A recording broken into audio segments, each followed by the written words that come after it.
Et bienvenue dans cette nouvelle vidéo suivie du BMS de la batterie. Ce matin, je viens d'avoir un phénomène que je n'avais pas vu. Quand je suis arrivé, en fait, donc je n'arrivais pas à accéder à l'interface Bluetooth, donc je suis venu voir et, eh bien, la LED était éteinte. Donc là, elle est rallumée. Donc évidemment, le truc Bluetooth ne marchait pas du tout la connexion. Donc j'ai rebranché simplement la prise ici pour faire débiter uniquement avec la petite coupure de la prise du chargeur.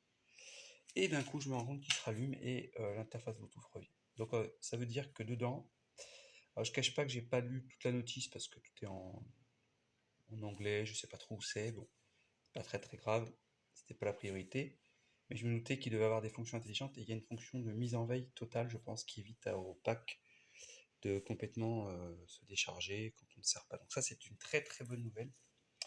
Donc là, la LED s'est réveillée, donc le BMS a dû reprendre son système d'équilibrage, etc. Donc, ça veut dire que lorsqu'on laisse quelques heures le swing car non allumé, enfin non utilisé, pardon, il ne va pas se décharger profondément. Bon, moi je conseille quand même d'aller voir au minimum tous les mois, quand on est en hivernage, si on s'en sert pas, si, enfin, si la batterie est encore en bon état en regardant le moniteur de batterie. Mais voilà, c'est une bonne nouvelle. Ça doit faire que quelques micro-ampères en veille, je pense. Donc rien du tout. Donc ça doit être écrit, je pense, dans la notice, mais je voulais faire une vidéo à chaud sur ce sujet. Donc voilà, bonne nouvelle. Allez, à bientôt.